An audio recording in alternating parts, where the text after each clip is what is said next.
This is episode 4 of Civil Talk. I have with me today, introduce yourself. I am Sheavae Gilbert. I'm originally from Jamaica. I've been in the US for over 6 years now. What brought you to the US? Well, school originally. I came here for school. It's a better opportunity. So I started at St. Leo University, where I got my bachelor's in economics. From there, and then I met Maya, Maya, my wife. I met her, we got married while I was in college, and I started off at City as a tax analyst, and now I'm with Raymond James, so yeah. Originally it was for school, now I'm just living here. Awesome. Yeah. But yeah, so I'm gonna ask you a question as well. So I want to know just a little deeper, how did you find out about St. Leo while you're in Jamaica? Was it while you're in Jamaica that you found out about St. Leo? Yeah.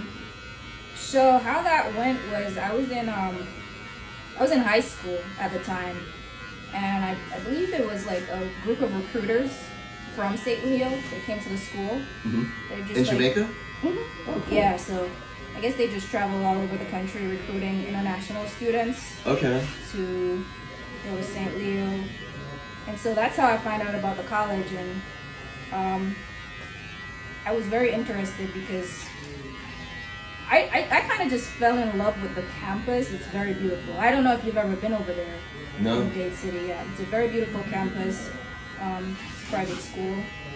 And they're really honing on the small class sizes, so you're not in a big lecture room with hundreds of students or so. So I was just yeah, this might be it. I mean, it's gonna be in Florida. I live in Jamaica. Florida is sunny, so I was okay. I didn't look into this a little further, so I applied and I got scholarship, so it's just all right, I'm gonna roll with this academic scholarship, and it's just a great opportunity, great timing. That's how I got here. Awesome. Yeah. And just a little background info. So the way that we met was through a referral of Sheavae's wife. Her name is Amaya, and we work in the same. This is so my studio is in a co-working space for people in the beauty industry, in the hair industry. It's called Salon Lofts. So she happened to work in Salon Lofts. Sheavae needed a barber, and she was like, hey, I think there's a barber. Well, she was like, there is a barber. Well, actually. How did it happen? Actually, yeah, she said that, right? But actually I found you through your marketing campaign online prior to that. I told you. You found me before she? Yeah. So I thought it was the other way around. No. I thought that she referred you, and then you were like, oh, this is... Well, I found you, but I didn't really... I was just I don't know about this, because I was just scrolling on Instagram story, and usually you see ads for bigger brand, right? But I saw the civil grooming advertisement, which I don't know, I guess you were marketing through Instagram at the time. I have no idea. Yeah, it was. But I was just it was an ad. I was just okay, these photographs are cool. I don't know. And I was all right, cool. And then when Amaya told me, she's just yeah, look him up. And I looked. I was this is the guy with the same ad from Instagram. She's oh wow. It's all right. What? Yeah. I didn't know it went down like that. I thought it was I thought she was I thought that she had seen me working, and she was oh, there's a barber, and you should check him out because you need a barber. Yeah. That is really cool. Yeah. Oh my god. And I've been with you ever since. Yes. Honestly, I feel it's a lot different coming here. How?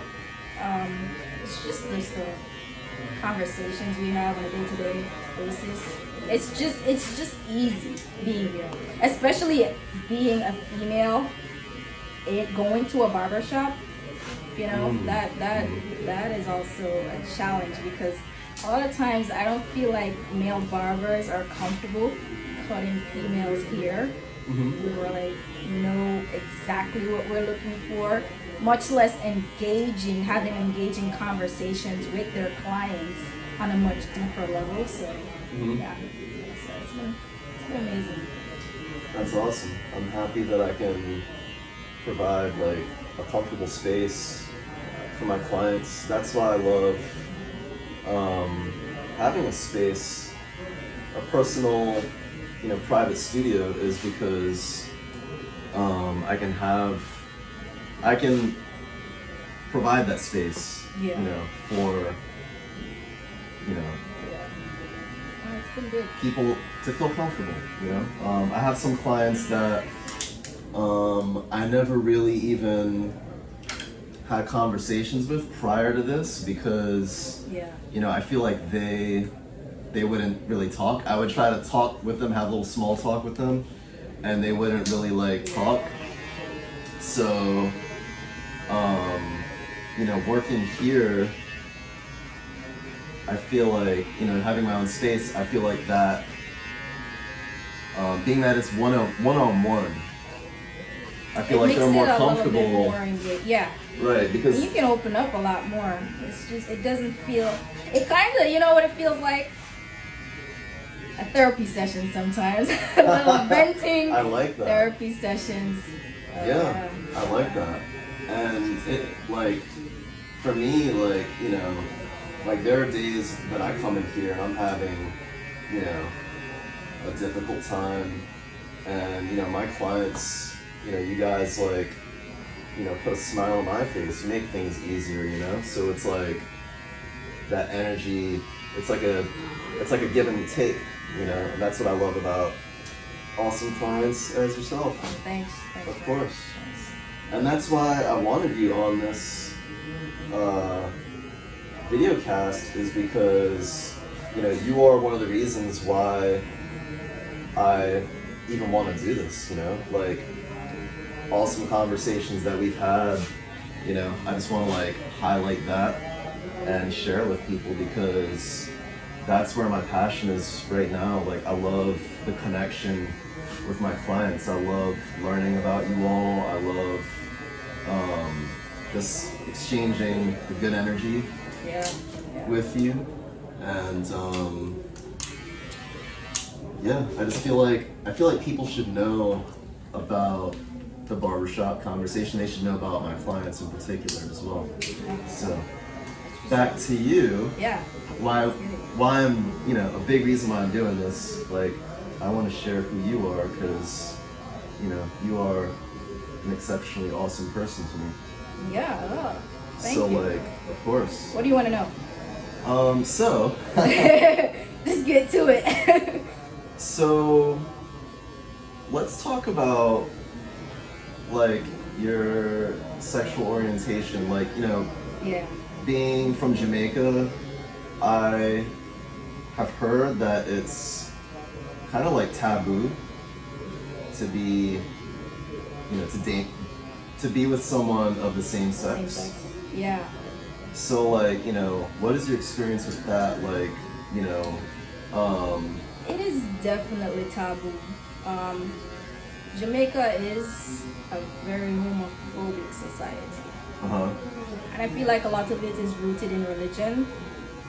Not only religion, but also slavery. But I won't get into that part. But can you touch base on that a little bit? Because I never heard of that. Well, I always heard of the religion. Yeah, more so religion, but I think Jamaica was I don't know what they would call it, some sort of a how would you describe this now? Basically, our colonizers or slave owners would inflict certain, I guess, harsh, I don't know what you would call it, just inflict certain harsh, penalize, not just penalize, but brutally harm the slaves when they do things wrong. So they would segregate the male from the female, and I guess they call it a seasoning plantation, or I don't know. If you're out there, correct me if I'm wrong. It might be. I think it was a seasoning plantation, and so the male would be stripped of their masculinity and would be buggered by the colonizers, and so with that came a stigma on. Oh wait, I'm sorry. Okay, Yeah. keep going. No. Keep going. Yeah. With that, there became a stigma on just homosexuality because they didn't want to be associated with that. I mean, it's rooted in our history through slavery, you know. And so it was just one of the very inhumane and harsh consequences of slavery that our people had to suffer in Jamaica. So, And yeah, go for it. so was this when like slave owners would, to demasculinate the men, Yeah. they would rape the men? Yes. Yeah, yeah. Wow. So yeah. I could You see just why. I could see why the stigma is there for that reason. Like I can So understand. it's it, put grounded it that in way. that. It's I can grounded. understand. Yeah, I can understand like how they'd be like, oh, we don't like this because you know this is how we were treated. Yeah. You know. And not only that, I think Jamaica is one of the country with the most churches per square mile. You know, they're very religious Christians, and so yeah, so it's a very homophobic society. However, I feel like the men in Jamaica go through a lot more than females. Like gay female, like lesbians don't endure as much hate as gay men in Jamaica. As a man, it's just frowned upon entirely.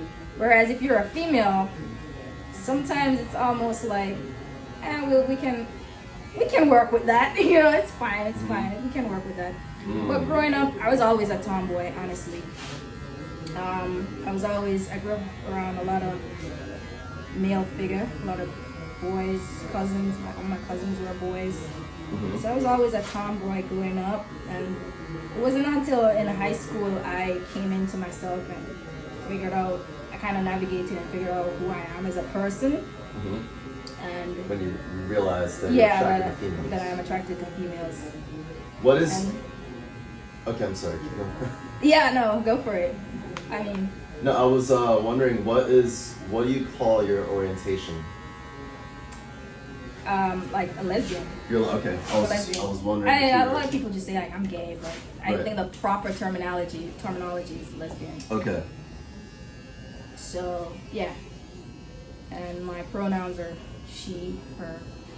Okay. So, yeah, I mean, growing up though, I wouldn't say I had a hard life where, yeah, you would have people in the street that look at you weird and, you know, but I wouldn't say it was totally hard. But when I did came out to my mom though, that's another situation. So.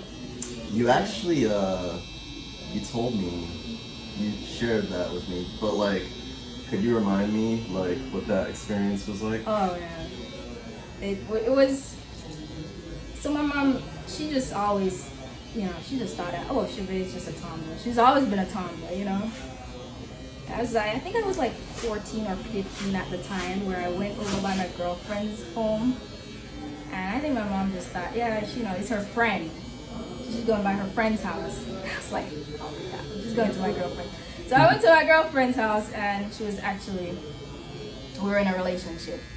And her mom came home. For some reason, I don't know what possessed her to hide me behind the curtains. She was just like, just hide behind this curtain. She'll never see you. So she opens, like, she was like, oh, it's hot in here. This sounds like a movie. But her mom goes, oh my God, why is it so hot in here? And she reached behind the curtains and tried to open the window. The windows are a little bit different. I guess the window basically hit me. And then she heard in the head, and she heard the noise, and she pulled the curtains back, and she was just like, oh my God, what are you doing in my house? So long story short, she then say, hey, you gotta tell your mom about this. Y'all can't be doing this. You know, this isn't right. You know, I don't want my daughter exposed to this. You guys go to the same school and, you know, people talk. So she basically wanted to get my mom involved. I was like, oh my God. She forced me to call my mom crying. I asked my mom to come home. At this point, I got a ride home from my girlfriend's house. So I told my mom, and my mom was just like, you know, it's just a phase. You'll grow out of it. It's a phase. Once you realize, like, 6 months pass, a year pass, okay, you're still with this girl. What's going on? Because now you're not growing out of this. You're like now 17. I was like, she started talking about the Bible and all that. But eventually she came around, you know? She eventually came around to it, and she was just like, I guess she came to the realization that at the end of the day, this is my daughter. And society's views on this doesn't really matter. It's whatever makes me happy. That's awesome. She's good. Yeah. How did you feel like about when you felt like you were attracted to females? Like when you came to that realization, when you were like, oh wow, this is like something about me. Like how did you feel? I don't recall like an exact, like a feeling. All I knew is just there was this one girl. I think I was in the 7th grade at the time, and I saw her walking down the corridors, and I was just like, oh my God, she's really, really pretty. And I don't mean just pretty in a sense that, oh, that's a beautiful girl. I felt like just warm inside. I was like, what the heck? And it got to the point where I was like praying. Because Jamaica is religious, and you're not supposed to be feeling this way, right? So I started praying at night, like, hey God, you know, can you, you know, basically we just pray like, this is not right, you know, correct this. Wow. But God didn't help. So, wow. I guess that was the point I really realized that I was attracted to females. I was in the 7th grade. So do you think you felt like a level of like shame? Or like a level, like, it sounds like to me you said that you're feeling feeling like it was something that you shouldn't be feeling. And you were like, why is this happening? Yeah, basically. No, you're correct. Wow. Felt almost like this is wrong. You're not supposed to be feeling like this, because you're told every day that being gay is an abomination. It's in the Bible that you're not supposed to lay with, I don't know. I don't even know if that's in the Bible, but that's what I was taught growing up. So it was just like, well, I'm not gonna go to heaven. I was like in the 7th grade, so I was like, oh my God, I'm not gonna go to heaven or whatever. So yeah. I think a lot of things, especially like, you know, like in my experience, you know, I grew up as a Christian, and eventually, you know, I felt like there were things that were misinterpreted in the Bible, and not only misinterpreted, but there were passages used as like a leverage to control people, I feel like. So I feel like I was able to, like, you know, sift and, you know, take the things that I felt like were positive and that like resonated with who I am internally, and like, you know, agree with it and, you know, like further align myself with it. Like, Hi. What's up, Amaya? How's it going? Oh my God. I don't think she knows that we're in the middle of That's the okay. No. You can have a seat. That's fine. Go ahead. thing over here. Yeah. This is. You can cut that out. You can just cut that out. If you want to introduce yourself, this is This is a video cast that I'm doing. It's called Civil Talk. Hello. This is Amaya. We talked about you earlier, how you're Sheavae's wife, Yeah. Cool. and how we met and everything. Yeah. Yeah.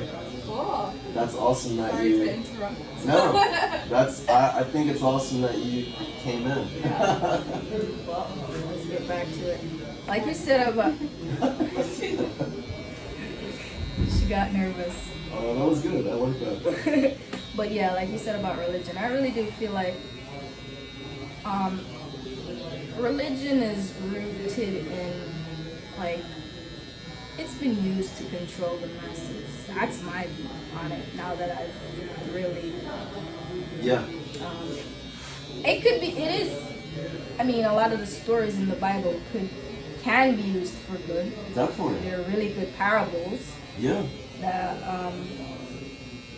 help to align people. Like, if you have a good, I feel like if you have a good moral compass, if you're of sound mind and your morals and values are strong and aligned to do good, you're solid. You're a solid person. Right. And you don't need, personally,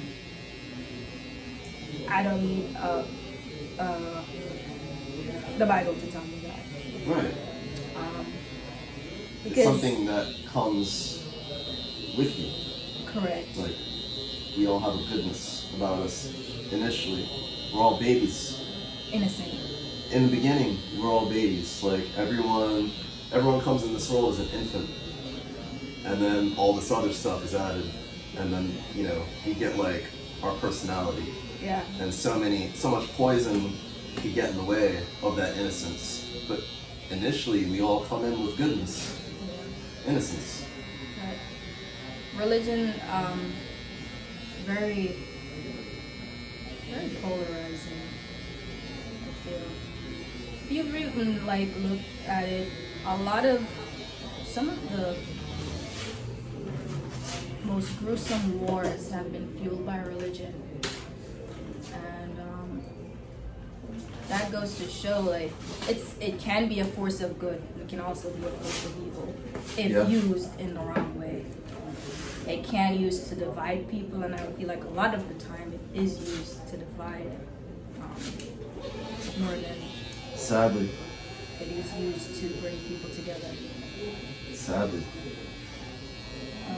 So, yeah. But I don't judge people, whatever your belief system may be. I will respect that, Right. And I expect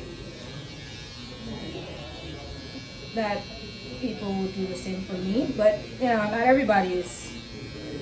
everyone's like that. Not everybody's programmed to be that way. So, I just feel like respect is the biggest thing. And I respect everyone's religion, even though it's not what I associate with. Right. I feel like also, if that helps you, like at one time it helped me. At one time I needed, that belief system, and it helped me through a lot, and like,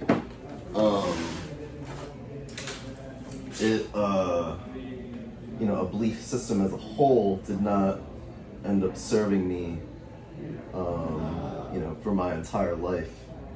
But I feel like if something lights your path, then, follow it, If something like, gives you a sense of purpose and positivity, then, follow it. And so that leads to my last question for you, actually. What do you feel like your sense of purpose is? And also a question attached to that is, do you feel like you have a sense of purpose that, like, is your sense of purpose, like, somehow connected to your experience as a lesbian, Black, Jamaican female? That's a good question. I feel like, in some sense, your identity and your purpose aligns, but I honestly don't know what my purpose. I don't know. I can't say with 100%, like, with certainty. I know exactly what my purpose in this world is. all I know is that I'm striving to leave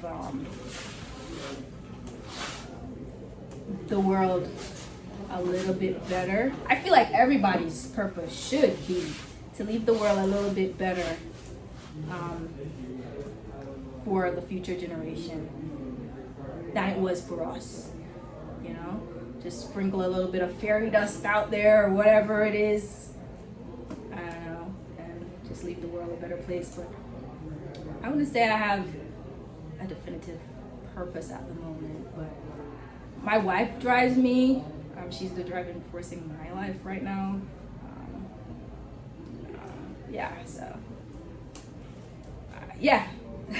That's awesome. I love that answer. I love that, like, you know, I feel like also we live in a world where people, like, we feel like, you know, we have to have everything figured out. You know, we feel like, you know, oh, we have to have like the answer. Like, you know, I feel like there's a lot that we don't know, and it's okay to not know what the answer is sometimes, you know, and just to like go with the flow and just to live life and just be a good person. Definitely. That's what I'm doing. I love that. Thank you, Sheavae. Thanks for As having me, always. Matt. Thanks for having me. Always. It's a pleasure. Always a pleasure. Definitely. Thank you so much. Being here. And don't It's forget good to, to have you. what do we do? Like, share, comment, and subscribe. Yes, thank you so much. Yeah. Like, subscribe, and be civil. Thank you, everyone. Thank you, Sheavae.